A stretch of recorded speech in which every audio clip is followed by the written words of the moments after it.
নমস্কার, সকলকে শুভেচ্ছা। আজকে বিষয় হচ্ছে রাহুর কুপ্রভাব থেকে নিজেকে কিভাবে মুক্ত করবেন। রাহু মানুষকে যেমন উন্নতি এনে দেয়, যত বড় বড় মানুষ আছেন, রথী, মহারথী, নেতা, অভিনেতা, এগুলো কিন্তু রাহুর সুপ্রভাবের কারণেই এরা এত বড় হতে পেরেছে। আবার রাহুর কুপ্রভাবে মানুষকে একেবারে নিঃস্ব করে দেয়। খুব সহজ উপায় বলছি, সঙ্গে থাকুন প্রথম থেকে শেষ পর্যন্ত, খুব উপকৃত হবেন। অগাধ টাকা পয়সা খরচা করতে হবে না, এমন কঠিন কাজও নয় যেটা করতে পারবেন না, কিন্তু কিছু জিনিস আছে যেগুলো মনে রাখুন, মেনে চলুন। রাহু যদি কারোর জন্মছকে খুব খারাপ পজিশনে থাকে,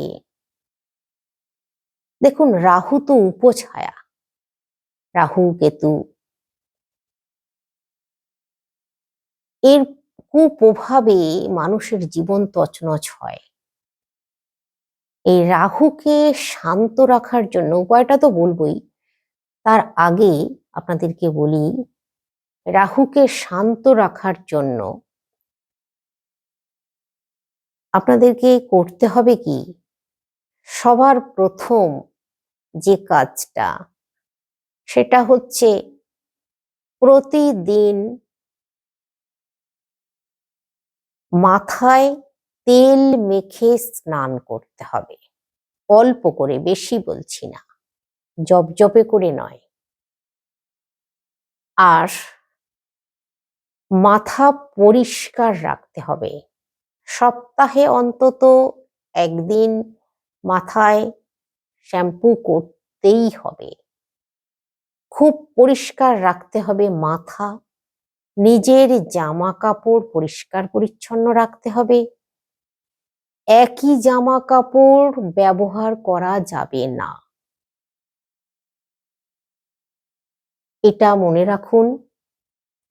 নখ, হাতের নখ বাড়তে দেবেন না, সময় মতো নখ কেটে ফেলবেন। আপনাদের বাড়ির ছাদ পরিষ্কার রাখতে হবে।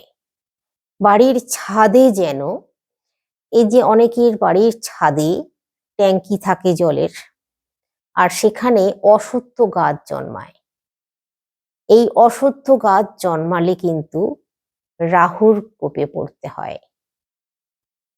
তাই সময় মতো আপনারা অশ্বত্থ গাছগুলোকে কেটে পরিষ্কার করে দিন। বাড়ির ছাদে যেন ভিজে কাঠ, লোহার কোনো জিনিস, বা পাখিতে হয়তো খায়, পাখির বিষ্ঠা, হনুমান যায়, হনুমানের মল, তারপর ছাদ নোংরা হয়ে থাকে, ছাদ পরিষ্কার রাখতে হবে। বাড়ির ছাদ খুব পরিষ্কার রাখতে হবে। সিঁড়ি খুব পরিষ্কার রাখতে হবে। বাড়ির ছাদ হচ্ছে রাহুর মানে কেন্দ্র। এই বাড়ির ছাদটাকে কখনোই কিন্তু নোংরা হতে দেওয়া যাবে না। অনেকেই আছেন ছাদে পাখিদের খেতে দেয় আর অমনি পড়ে থাকে। না, পাখিদের খেতে দেওয়া অবশ্যই ভালো, তাতে রাহুর দোষ কাটে। পাখিদেরকে প্রতিদিন যদি সকালে এক মুঠো করে চাল বা ডাল মানে দানা শস্য দিতে পারেন, খুব ভালো। আর রাহুর দোষ কাটানোর এটা খুবই ভালো উপায়। কিন্তু আপনারা পাখিরা খেয়ে চলে যাবার পর আপনারা ছাদটাকে খুব ভালো করে ঝাঁটা দিয়ে পরিষ্কার করে দিতে হবে প্রতিদিন। তা না হলেই কিন্তু আপনাদের অমঙ্গল গৃহে প্রবেশ করবে, রাহুর দোষে পড়ে যাবেন আবার গভীরভাবে। এবার আপনাদেরকে বলি, রাহুর দোষ কাটানোর জন্য খুব সহজ যে উপায়টা সেটা বলে দিই। আপনাদেরকে নিতে হবে 8টা ময়ূরের পালক। 8টা। এখানেও কিন্তু একটা সংখ্যা আসছে, এটা হচ্ছে 8, শুভ সংখ্যা। আর এই শুভ সংখ্যার মানে গুণেই আপনাদেরকে 8টা ময়ূরের পালক নিতে হবে। 8টা ময়ূরের পালক, এটাও বলি আপনাদেরকে, এই কাজটাও কিন্তু যেদিন সেদিন করা যাবে না।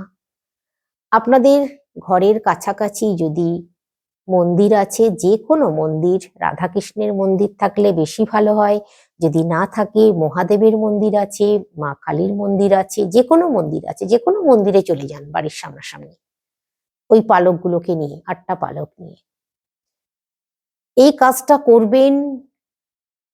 আপনারা শনিবার করবেন কাজটা, সকাল সকাল করবেন, সকাল থেকে 12টার মধ্যে কাজটা সেরে ফেলবেন। তবে এক্ষেত্রেও কিন্তু ওই একই কথা, পিরিয়ড চলাকালীন মেয়েরা করতে পারবে না, শুভ অসৌচ, মৃত অসৌচ চলাকালীন করা যাবে না। আপনারা এই কাজটা যে কোনো পক্ষে করতে পারবেন, শুক্লপক্ষ কৃষ্ণপক্ষ বলে কোনো কথা নেই, আপনারা যে কোনো সময় করতে পারেন, যে কোনো শনিবার করতে পারেন। যেদিন করবেন নিরামিষ খাবেন, অবশ্যই মাথায় তেল মাখবেন, মেখে ওই স্নান করবেন, তারপর ওই পালকগুলোকে নিয়ে একটু গঙ্গা জলে ধুয়ে নেবেন বা শুদ্ধ জলে ঘরে ধুয়ে নেবেন। তারপর ওই পালক নিয়ে মন্দিরে চলে যাবেন। সেখানে ঠাকুর মশাই আছেন, ঠাকুর মশাইকে বলবেন ওই পালক ভগবানের চরণে ঠেকাতে, প্রত্যেকটা পালক 8টাই। যখন ঠেকাবে তখন আপনি 8 এই সংখ্যাটা মনে মনে বলবেন। আর যে মন্দিরে গেছেন সেই দেবতাকে স্মরণ করবেন, আপনার কথাটা বলবেন, মনের কথাটা বলবেন। মনের কথাটা কিন্তু আপনাকে বলতে হবে যে আমার রাহুর দোষ কাটিয়ে দিন, এভাবে নিজের মনের কথা প্রকাশ করতে হবে, মানে মনে মনে বলতে হবে। এবার ওই যে 8টা পালক ভগবানের চরণে ঠেকানোর পর 4টে ওই মন্দিরে রেখে আসতে হবে। 4টে পালক আপনাকে বাড়িতে নিয়ে আসতে হবে, ঠাকুর মশাইয়ের কাছ থেকেই চেয়ে নেবেন, আর ঠাকুর মশাইকে একটু দক্ষিণা দেবেন, কমপক্ষে 11 টাকা হলেও দক্ষিণা দেবেন। ওই 4টে পালক বাড়িতে নিয়ে চলে আসবেন।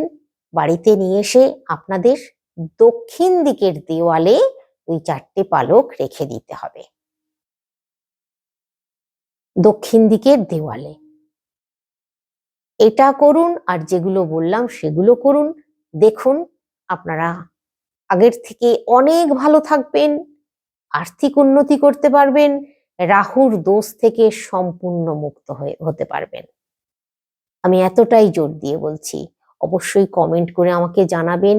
আর আমি তো থাকছি, পরপর ভিডিওগুলো তো দেবই, আপনারাও আছেন, আপনারা কাজটা করুন।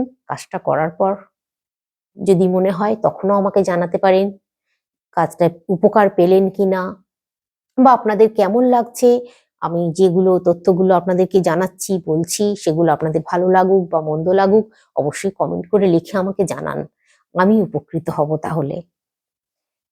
আর আমি অনেক বেশি প্রেরণা পাবো একটা লাইক করলে, আপনাদেরকে অনেক ভালো ভালো তথ্য আমি তাহলে পৌঁছে দিতে পারবো। তো আগামী ভিডিওতে আবার দেখা হচ্ছে। সকলে সুস্থ থাকুন, প্রত্যেকটা ভিডিও দেখুন, আশা করছি খুবই উপকৃত হতে পারবেন।